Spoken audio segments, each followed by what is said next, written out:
think, you know, since But we've got a 2010... Prime Minister who's a Brexiteer. who also wanted to put people on planes and send them to Rwanda. Yeah, fucking right. It didn't happen. Absolutely. Yeah, no, I completely agree. He's a Brexiteer. I'm a Brexiteer too. But the fact is, government is very difficult. We've had some incredibly difficult issues to deal with. I think we'd all be fucking better off in Rwanda. And actually, in a lot At least of we get our areas, house, you've got won't we? higher Are they building employment, 4 houses million for more them? people are in employment Fucking now. hell. We've got huge achievements in net zero. We've got fantastic, over 5.5 million new apprenticeships for young people. Andrew, 2.5 million new homes. You're reeling these things off, but the country feels broken. And I don't disagree. It feels like Conservatives have broken the country, broken the railways, broken the water system, sewage everywhere. Broken That's how it fucking feels to everything. people. They wouldn't recognise you reeling off those achievements. Everyone just feels this country's gone backwards under the Tories. I agree, that's how people feel, and that's why, as I say, we need to regroup and rethink.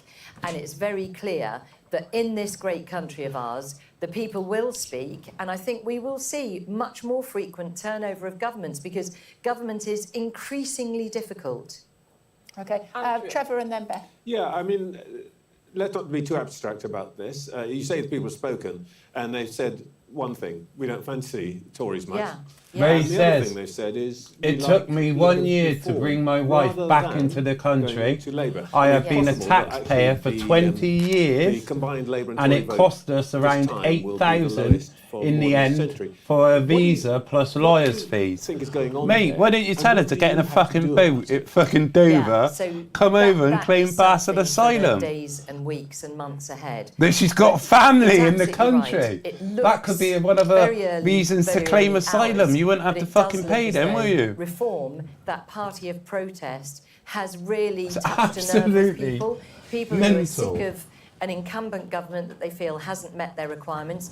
They don't have enthusiasm for Labour. I have huge concerns about Labour myself, but it does look as though the surge in reform has been enough to significantly give Labour a huge, huge majority. I think there's a lot of questions for Labour about what they're going to do with people's taxes, with the country, how are they going to make things better? And I think voters have felt the same, they've concluded the same. They don't see Labour having the answers. So they're voting for reform as well. Can somebody else do it? Hold on a second, Andy. Not to take away from Hold it, on a Andy, second, but Andy. it's Just let me say Gateshead Central and Wickham are Labour hold, Beth.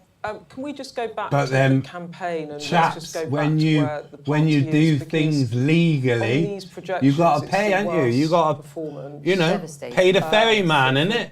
Pay the ferryman. Plus. You Should were play that furious song. about the election being called when it was called, weren't you? Personally, I was, for very good reasons. As a health minister, you know, I just launched this dental recovery plan, which is way better than Labour's offer. You know, I was about to launch a progress update on the family hubs and stuff. Yeah, he's not even wearing it on the coins, is he? Is he wearing the crown on the coins? As a way to really improve our He ain't society. fucking So sovereign for no me more. Personally, I felt You get out in your, there were some we got to things get that I in was there. desperate to get out. We got to get that so right. Yes, I was angry, but you know, equally, We got to get that I in do there. completely understand this is a very personal Not decision for any sovereign. prime minister. The timing has to Not sovereign. weigh up all sorts Andrew, of different you considerations. wanted to put in a resignation letter, didn't you? Didn't you want to ask him to... I'm not going You're not there, going to say it on...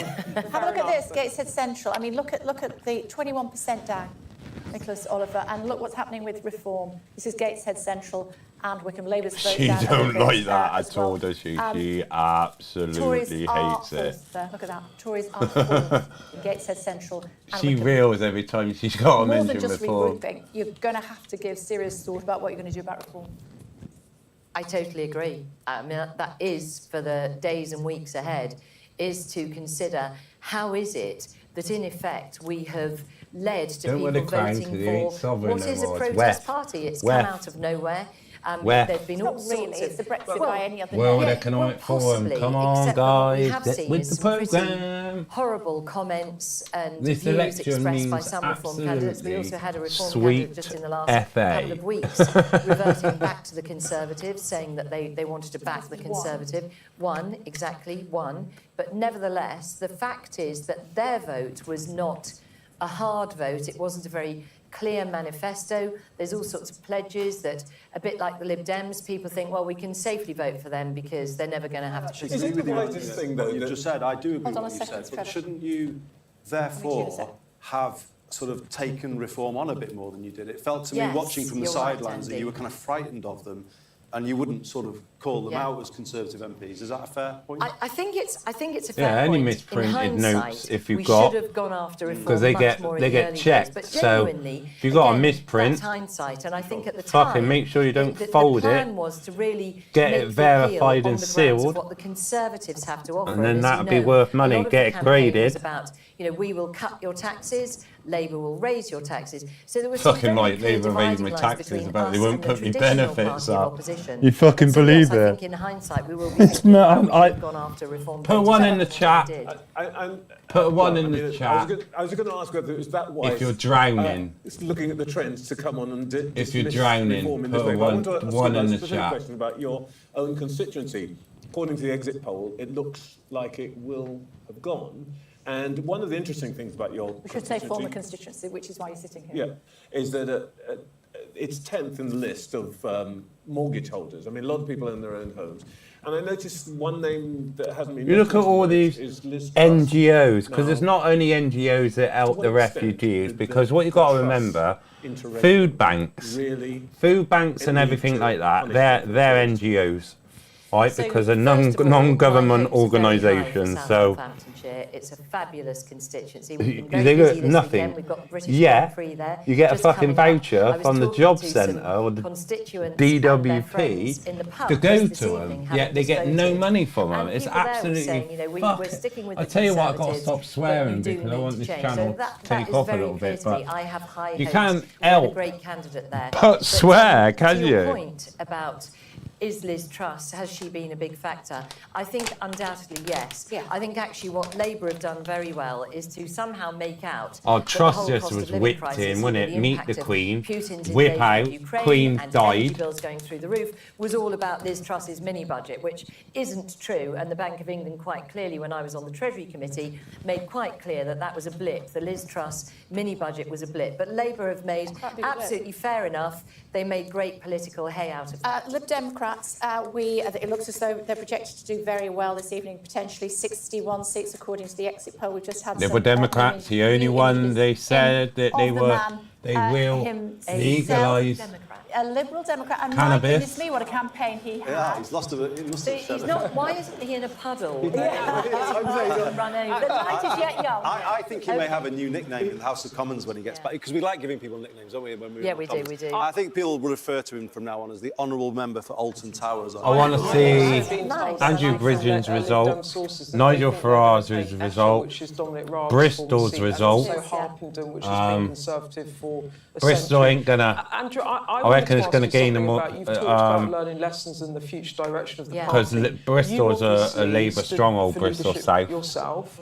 Bristol You also North, backed Penny Mordaunt i.e. and Rankfilton, ran her has been leadership 10 years campaign. Conservative, but they're saying that's going to change What do you the want for the Presties. leadership of the I party think it's for Jack the the future? Do you think Presty. if Penny holds her seat, He's it should gone, be her? so I want to Where see do you that think the result. party should go, Andrea? So these results So are going to come obviously, until 4 the o'clock night in the is yet morning. young, literally and figuratively. There's a long way to And go could before be those beyond. sorts Could of be beyond. considerations. Depends on I mean, how I'm a big many. fan of Penny. If they got to do recounts As you and rightly shit, say, or and that is one key question. There's someone who's went gonna- to who's help her for a contesting the day, count. and she has a lot of support. There's a lot of people who are rooting for her, who are trying to make sure she does get over the line.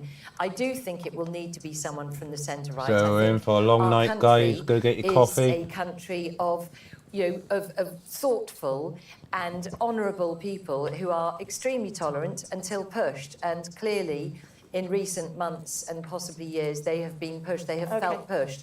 But centre-right is where I'm we being need to told be. I have to let you go. Encouragement, but the exit do, poll Andy. seems to be underestimating, doesn't it? There's a shy Tory thing going on. Yeah. Why, is Denise alive, is she? Yeah, I've got to let you Might know. be okay, but yeah, we'll see. got to bring some cheer. Yeah, haven't we? What's your channel name? find Lisa out. Sargent? We'd love to talk to you for longer, but we have to let you go. Thank you very much indeed. Sure, I was sub to her. Thank you. 9 seats up for grabs in Birmingham. Undoubtedly, most of them will be Labour, given what we're looking at with the election. With the exit poll, I should Oh, say, she's but doing we'll have to election wait coverage and as well. see, Gaza, a big I didn't issue. realise. Becky standing by. I know that you've got lots of questions as far as that is concerned. Trevor. Hi, Becky. That's why she's 9 not counts, on I my. think, That's why in she's Birmingham. not on my Talk to us, what's happening fucking at the moment? Nightbot or Stream Elements or doing stuff. Yes, the vote's still being counted here. We've not been given a sort of estimated time of first declaration. I'm watching her now on the other channel. Birmingham Ladywood will be the first constituency that will you get a better not result be able for. to And hear that's it. Oh, been no, a really muted. It's all right. interesting contest when we talk I'm only about watching the video. the effect of Gaza and the views of Muslim voters going into this election. Look, the political parties, particularly Labour, were aware that their policy, the failure, as seen by many Muslim voters of Labour to call I've got to for look an at my immediate chat. ceasefire Who's has saying hurt go in them. and They sort saw the that in mod the local out? elections in What's areas what's the mod there doing are or high something? I Muslim don't know. populations. The share of the vote for Labour went down in the local elections, and so they knew that going into this contest, some seats that would be what you would imagine as safe Labour seats. Hi Benny, potentially just prove see, difficult, did you and say so hello it's to proven me? in Birmingham Ladywood. Hang on, Now I'm going to that say hello. is the Gonna seat say hello. of Shadow Justice Secretary Shabana Mahmood. Now, last time around, 2019, despite the fact it was a Tory landslide, she won 80%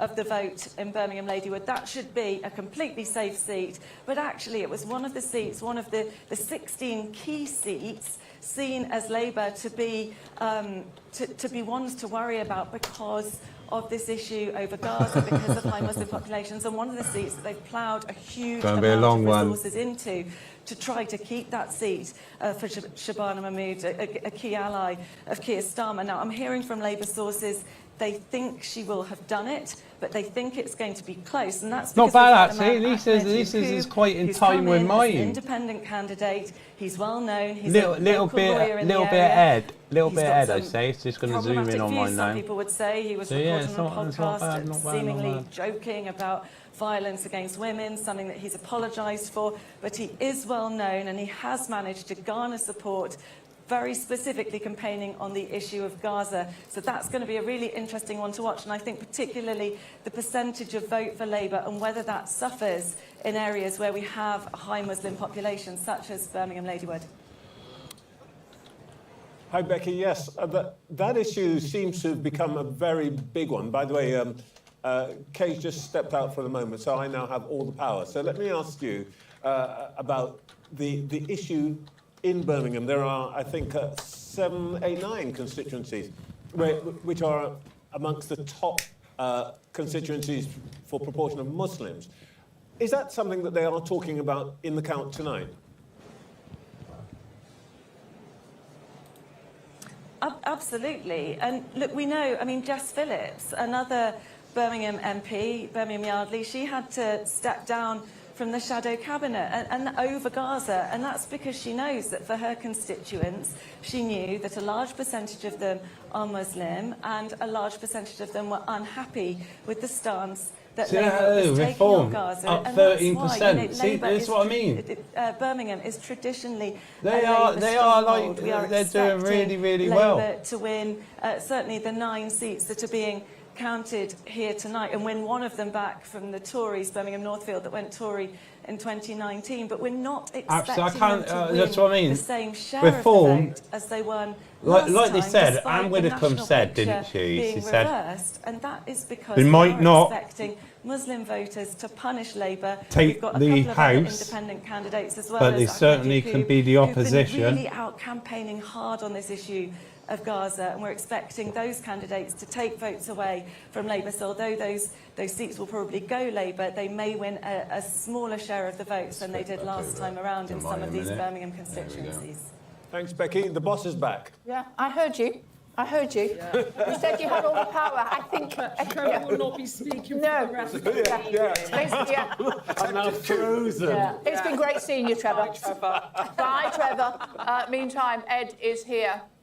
I've got the Percy Pigs, by the way. Birmingham is screwed, as Ash said. Are you up round there now? Are you up round Westminster area and you're not down in We've had this down concentration of south results anymore? so far in the northeast, of which Gateshead, I think, is the most recent. There it is there. But we've also had the result down. Had a fucking lot of trouble in Swindon as Mercia, well. haven't So you? we are starting to kind of Fucking Nick get a for little bit being more silent. but for the time being, Fucking mental. We've only got a small That's a fucking number payment. to go on. But so far, the exit poll really does. And those numbers, you're seeing them on your screen coming up, and you're kind of perhaps wondering, are those actually borne out by the results so far? The short answer is yes. The short answer is so far, they are definitely, the results we're seeing are within the realms of what the exit poll was suggesting. So, for instance, Gateshead Central, okay, the exit poll, this is all the exit polls projections, 51% for Labour, a little bit lower on the result, but I think, that's kind of within the realms of what you might expect, within the realms of error. 45% is the actual result. That's the actual result. Monkeypox is back out, and bird said flu. the exit poll turned And out I to be was thinking, 21.4, so a bit if better. an Some of these infected exit polls actually monkey Reform doing meets a a little bird bit worse than the with the exit polls, flu the before results. you can Lib say Dem's more or less climate bang on. finder, Conservatives we a will little be bit locked better. down, laugh out loud. Interestingly, if we look kind of around I those like different that. areas, you're seeing kind of some deviations. we get locked down, mate. I'll be on in the roundabout some of the again every patterns. So, Wednesday for instance, in afternoon. Gateshead, Remember? we can also look at some of the demographics here. And again, when we kind of take some of those facets, these are the kinds of things basically in the exit poll. These are the kinds of data points that a lot of the modellers were looking at to try and work out whether there's any patterns. Well, definitely when it comes to the Leave vote, that is one of the things that's been borne out here. But final thing I just want to kind of underline, have a look at this. This is just, again, showing you the exit poll numbers, but giving you a sense of what it would mean for the picture of the UK. And what we've done is we've taken all those hexes. Each of these represents a constituency across the UK. I know it's not geographically accurate, but it gives you a bit of a sense of where these constituencies are. And broadly speaking, look, that's what we're talking about if we're talking about Labour having 410 seats, so getting towards that Blair majority, well over I've the auto line set that the Labour white Party would balance, need so to it get shouldn't to, well change over that line. if I and move the my Conservative hand Party, here, or really move a shadow my of head. its former self. Shouldn't If you see change it at there, all, there's the Conservative but it Party, does. 131 seats Pissing me based off. on the exit poll. And as I say, these exit poll numbers are looking pretty accurate, and one way we can do that is by looking at the results versus what actually happened. sweating my Again, here's a tits little sneak off. preview of that. I'm Okay, sat we've under had a light few here, constituencies so far. There's a Newcastle, light there's shining Washington, there's directly Swindon in my South, fucking face. there's Sunderland I've got Central. that light down And this is here, just tracking the and I got the reform heat votes coming in off these my constituencies equipment. versus Fucking- what the I exit need a poll was fan. suggesting. And actually, Definitely need a in fan these to cool me constituencies down. so far at least, Reform doing a wee bit worse than the exit poll suggested. Remember, the exit poll talking about 13 Reform MPs by the end of this process. And broadly speaking, they're not doing quite as well in the actual results. But like I say, it's early days, and we're talking really about a small number of constituencies. And as we get more constituencies, we'll update that. And I want to show you that as well later on for the Conservatives. We'll show it to you for the Labour Party as well, because the trends matter. The trends matter. I've just been told by Isla that Yep. the Reform is second and the Conservatives under 20% in all of the North East constituencies so far. That's exactly it. And I mean, looking for instance, so that was Gateshead. We'll bring Gateshead back up. Just these are the actual numbers. Just look at those numbers. I mean, what we are seeing is potentially a redrawing of that map, with the Conservatives down in fourth place and Reform there with 21.4% in Can I tell you second something place. else while I've got you? South Shields, same pattern. South Tories Shields as well. fourth. I didn't load that on before. I know, because it's only just come That in. just come just now? So it's breaking news for you.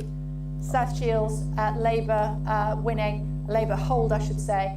Reform second, the Conservatives into fourth place, very much like we see in both of them. Beaten by the Greens. Ed Davey is just arriving at his count. There you go. As we were saying earlier. I sort of expected him to jet ski in or like fall out of the sky or bungee jump in or have like a rocket trail or something. I'm a little bit disappointed in that, to be honest. I think it's fair to say he's had a I'm good not saying- campaign. I'm looking, do you Clacton, think? apparently the I turnout think I've got there just below drippage. 60%. So I've got drip. But the turnout for Kier That's low for Starmer, Clacton. well, Kier Starmer, 54%. Low for both, I would say, but you'd think Farage with the One, big gatherings two. to have a turnout of lower than 60%.